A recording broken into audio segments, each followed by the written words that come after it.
Oh man, welcome back to the channel, YouTube. We got to have a moment of silence right after this intro.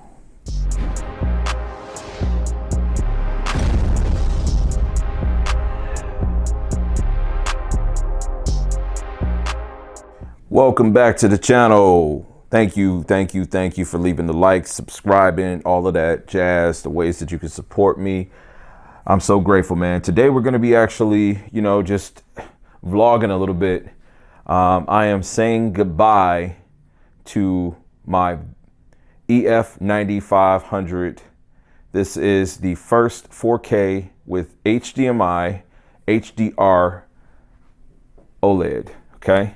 Prior to this, I had the EG9600 that was the curved. It had high dynamic range through streaming applications, Netflix, Amazon. Couldn't download a lot of stuff on there, but if you had a Fire Stick or anything, kind of like what I use on this, you would not be able to get high dynamic range on the EG9600 out of the box.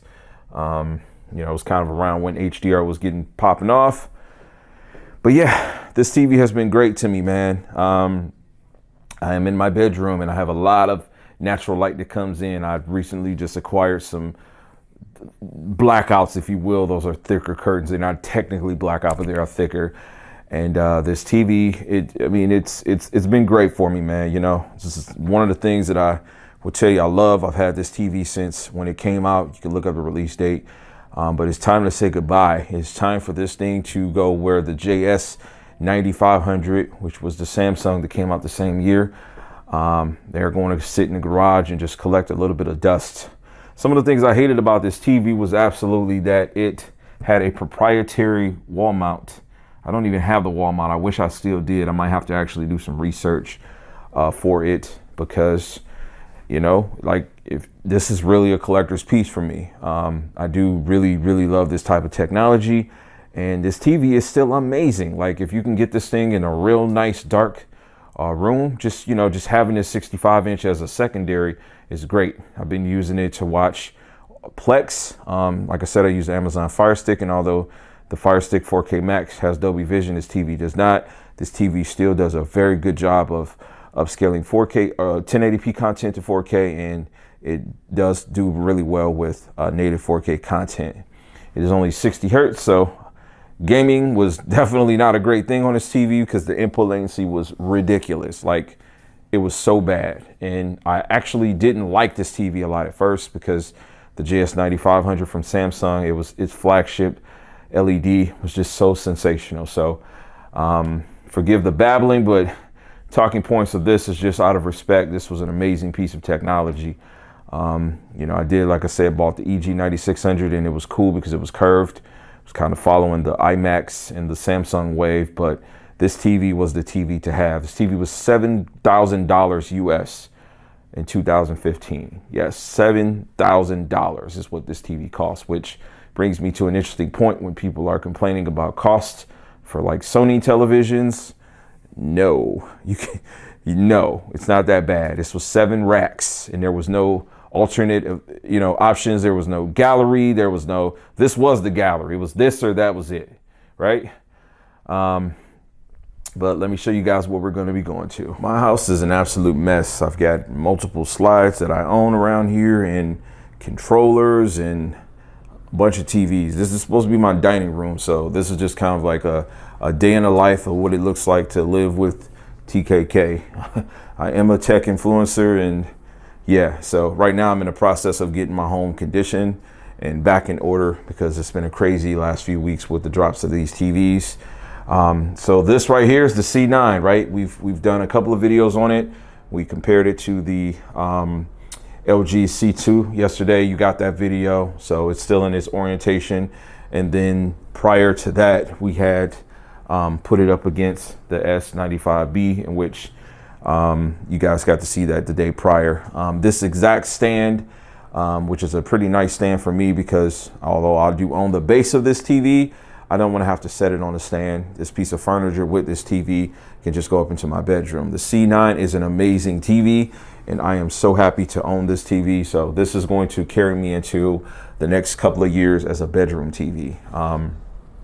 So I don't feel the need to have to get anything. So this TV, though not as bright as, you know, your Evo panel OLEDs or obviously your quantum dot OLED, but does a great representation. And honestly, my content is shot in chronological order. So now you guys kind of get an idea as to why I decided to, you know, give you guys the comparisons of this TV, just to, you know, just to let you know that when you do get older, when you do buy this technology, you can repurpose it in your household. And as I said, this, in my opinion, this is my professional, because I am a professional in my own regards. My professional opinion is that this is the second most innovative OLED, period. Now, I'm not talking about quantum dot, but from LG's line, this is the second most after the EF9500, which again, it was the first that offered you that type of picture quality with high dynamic range and so forth. But this TV, just an incredible gaming TV, input latency, solo, it's at a professional level. You know, a professional can get down and play with this. It just offers a lot. And so I'm going to enjoy being able to have this up in the bedroom. Can hook up any one of my consoles to it and just can have a good time doing such. So I'm gonna go ahead and get this thing taken apart, get it up in the bedroom, show you what it looks like. And I think maybe I just might in this video give you some gameplay comparisons with the newest OLED, which is the C2, with the oldest OLED, which is the EF9500. I'll be right back. All right, the beautiful C9 is where it needs to be at. This is home now, right in the bedroom space. So just the extra nits of brightness will help me anytime I'm laying back, relaxing. But the main star that we're saying goodbye to, let's go see how it's doing. All right, LG EF9500, man, just get you a good look at this thing. I just detailed this panel, cleaned it up. Nice, beautiful aesthetic. White on the back. 3 HDMI ports. 3 USB ports, 2 of them 2.0, 1 3.0. Preferred for if you're doing a external hard drive. Ironically, I got this TV stand in the same year that I got this TV. So my console's in there. This TV is going to be going bye-bye, but it does have some blemishes.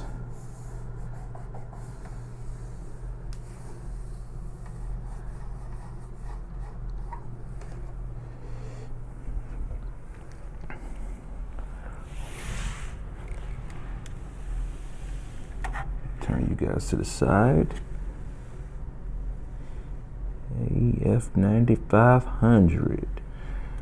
Get you back in your normal orientation. Yeah, 2015. Beautiful. Like I said, it has a proprietary wall mount, so I'm actually probably gonna try to find one of those just to have. But I do like the white finish on this thing. This is really nice and attractive. So let's get my dining room back together, get the dining room table situated. Let me get this thing moved over and we can go ahead and get this content shot. All right, let's get this old guy powered on.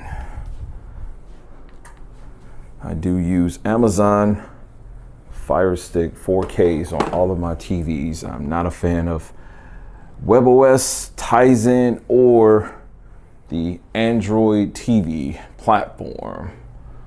This interface works good for me, but we are going to actually be taking a look at some gameplay on this thing.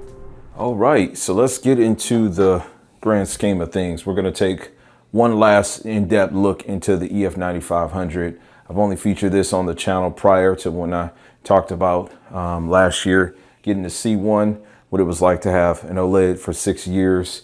So let's just go into some of the settings we're going to use.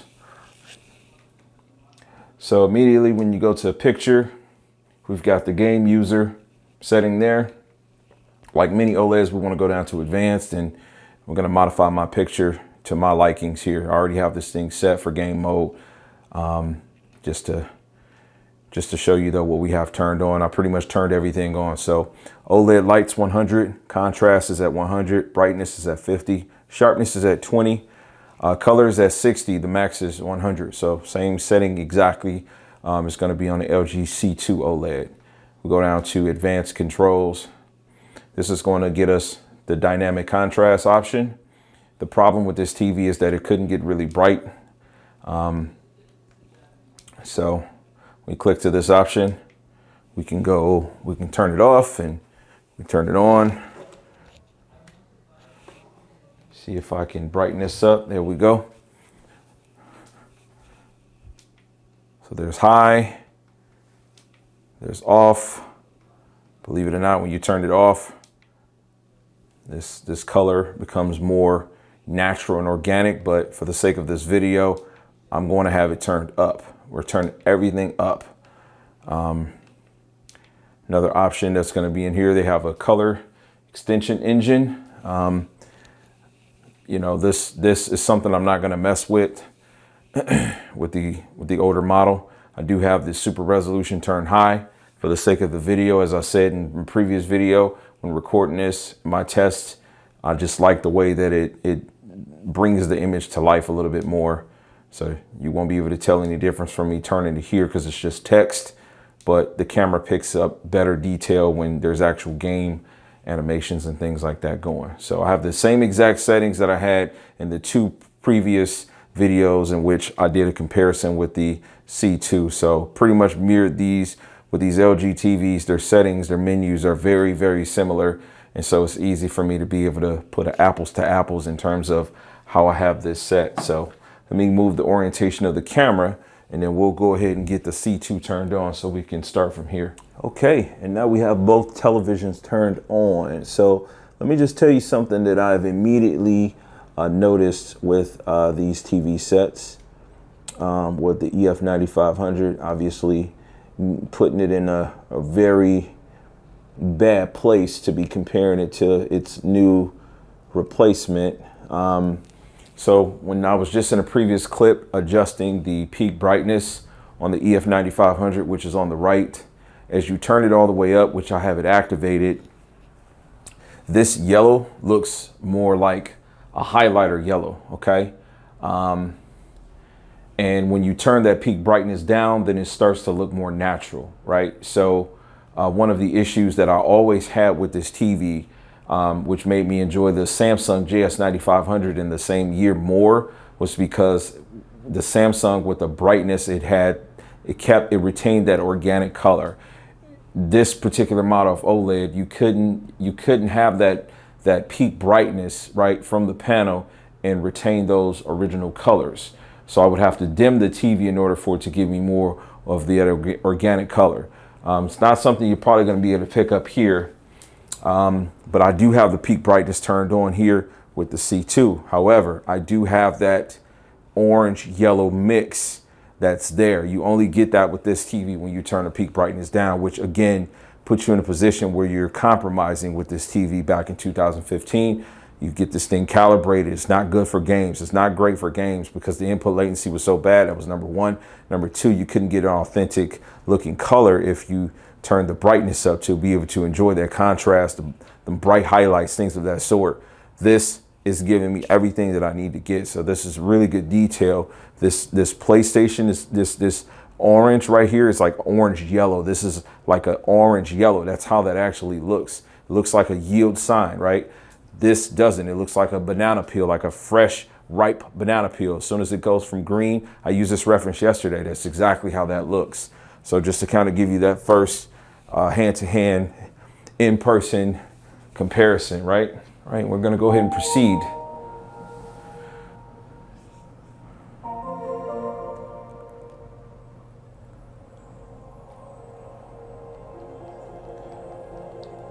So number one, input latency is way off on this TV. This TV being the EF9500, that's what this video is about, okay? This is just an appreciation video of how far it's come with OLED. It's really off. It's not playable. You know, I'm a person that is extremely sensitive to input latency, and it's not very good on this TV. Just navigating left to right is not an experience I would want to have with this TV. You know, this being the main driver, Definitely not. This was definitely a movie room television. You do not buy this for a game. Red's obviously going to pop more on the C2. They're going to look even more bland and flat versus with this TV compared to what it did on the C9. But let's get to this main menu. We can start the HDR test. Get the settings here. Don't need to do it actually. Probably because the connection is detecting that we have the same TV connected that we had yesterday. So let's try to proceed from here. Go ahead, just try to get this thing situated.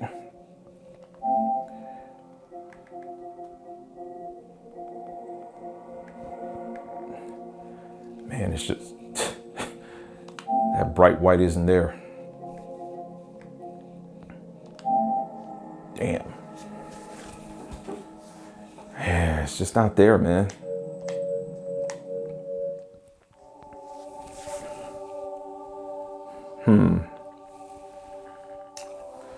Well, the red looks orange more on the EF9500. I'm talking about even from the logo, like to the right of Spider-Man's left shoulder. In person, the orange looks as orange as this Dragon Ball Z, right? You know, the brightness from the white's not there. This is like screaming, right? Like all of this is just screaming at me. Play game and everything here. It's just really dull here. This isn't a bad looking TV though. It doesn't look bad, right? But with me having everything turned on, that picture should be punching. It's not. Obviously, technology is 7 years old, but we're not going to be doing Spider-Man tonight though. We're going to take it to another game. We're going to take it to Horizon.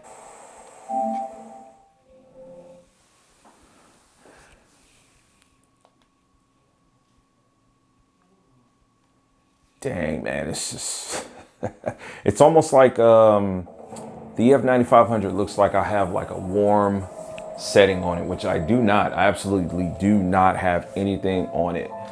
And I mean, this is exactly why it's a movie room TV, or was at least.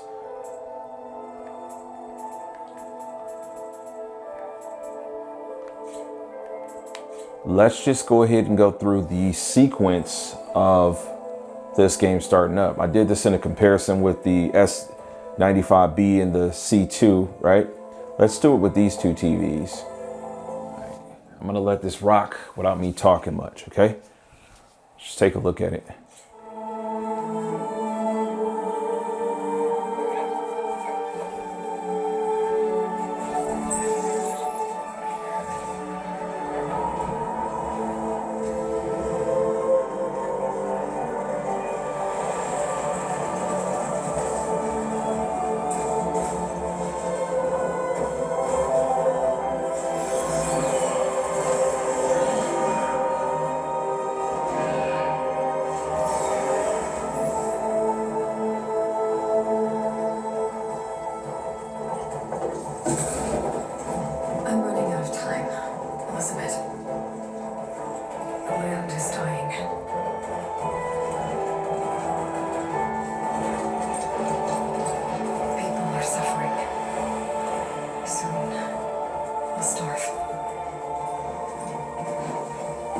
Yeah, her skin tones, so much detail of her skin tone on the left. You know, it's more pinkish, like her actual skin. Only I have your genetic code. It won't be long before we hit the point of no return. And then extinction. Man, the flower wasn't even really red, it was more pink on the right. A backup of Gaia. The AI you designed to control the system.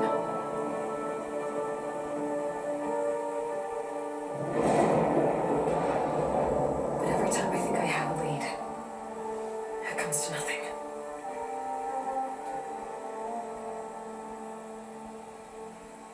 And every night, I have the same dream.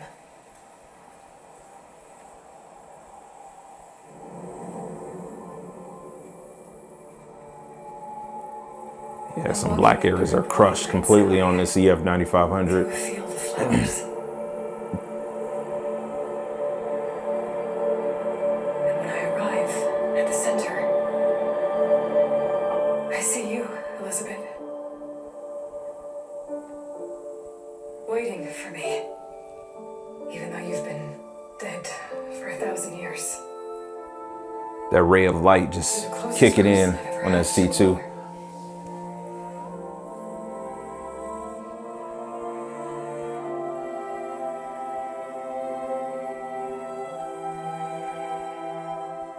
And for a moment, I feel whole.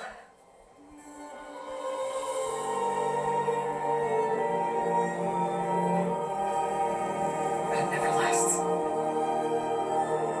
It's a 100-watt bulb versus a 40-watt bulb.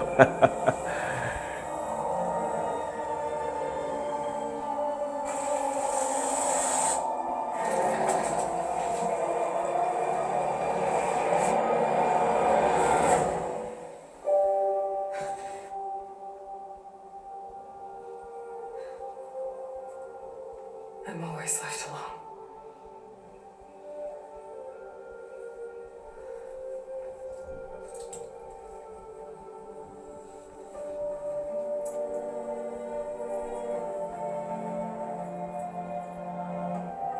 This world is your legacy, Elizabeth. I won't let it slip away. Man, let me know what you guys are thinking, man. You like this kind of content? Please leave a like. To find the backup. Whole reasoning behind this, tomorrow we're going to be shooting some content with the S95B. Content's going to be around me using my RTX 3090 Ti. I'll catch you guys on the next one. Max love. If it isn't a Savior Meridian, no, he did